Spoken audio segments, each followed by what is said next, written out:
kami, medyo naliligaw kami nilang Das. Buti na dyan si Darius para itama ang aming... nakita namin siya bilang inspirasyon kung paano dapat hindi tumanda. And thank you very much, Darius. Thank you. Kita mo naman, t-shirt pa pala, drugs na agad. Hindi kami nagaganyan. Kaya namin ng mga ganyan. Ah, iba pala to. Franco. Mga nagtutubi talaga yun. Parang ganyan na ganyan ng t-shirt ng kamikaze ah. Talagang smoke. Dahil ka lang, huwag nyo isumbong sa kamikaze na pinagtitripan namin sila. Mayroon na dahil mga addict sila.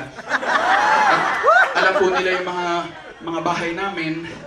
Hindi ko na sila pwede masyado lokohin kasi lalo na si Jay, matagal kong kapitbahay. Baka pagdating ko sa bahay, nandun na sa may gate, naghihintay. Uy Jay, pare, kumusta? Unang ina ko siya. Sa'yo to, pare, kumain ka na. Kumain tayo. Ano ka lang pinigdito na.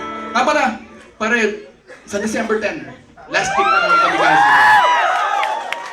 Kasama ba tayo doon? Kasama dapat tayo doon, di ba? Kasama dapat kami doon, kaso nga lang may kinuha sila na sponsor na hindi kami pwede tumugtog sa complication eh. Anyway, sa bagay tayo lang naman dito. Sponsor kasi nila Smart. Eh pare, commercial models kami ng Globe. Jay, pare, pasensya na. Kami nila Coco Martini, yung mga commercial model kami ng Globe eh.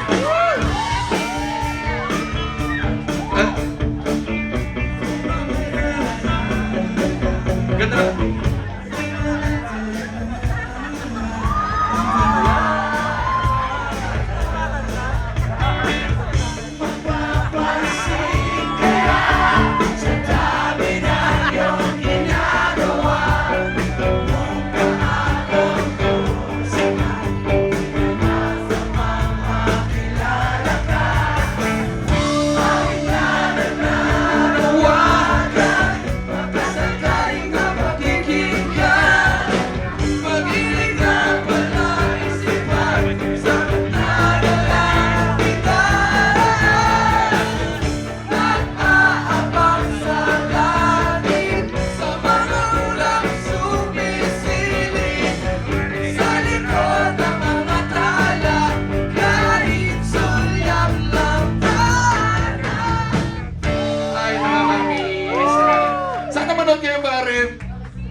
Kasi syempre last gig na nila yan for 2015.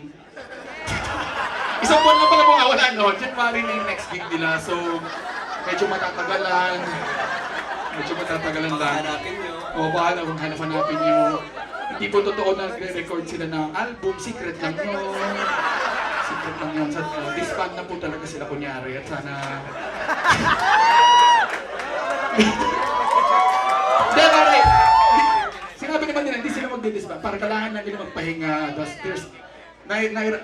Pero kasi explain, di ba?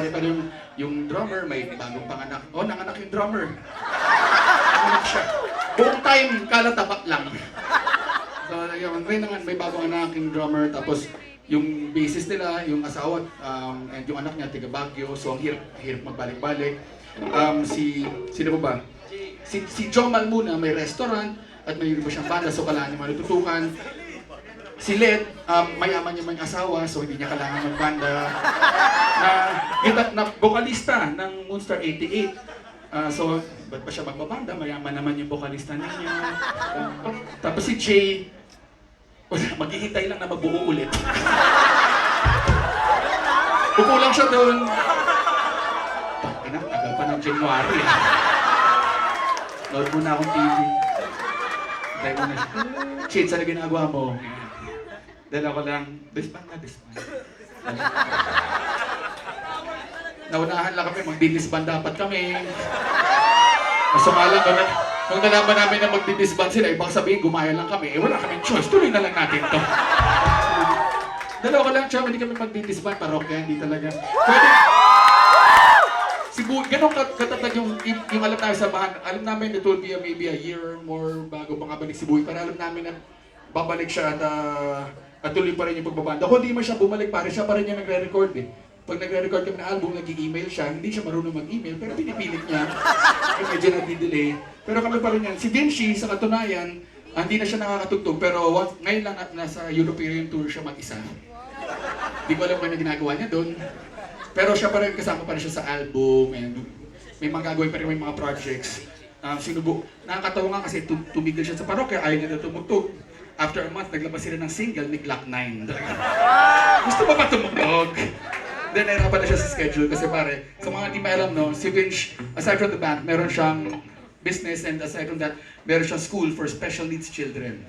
So, kailangan niya tutukan, pare, hindi niya mapagsabay yung banda and yung school, yung pagtutok sa school na yon. At kaya kami, lagi na pinagdadasal, I'm sure you know this, no? Pinagdadasal namin na sana sa lalong madaling panahon ay malugi yung school nila, Vince. Para maubusan siya ng pera at kailanganin niya kami ulit. Shit, so banggit natin dyan yan. Dahil kasama pa rin naman siya. Anyway, nasaan na ba tayo?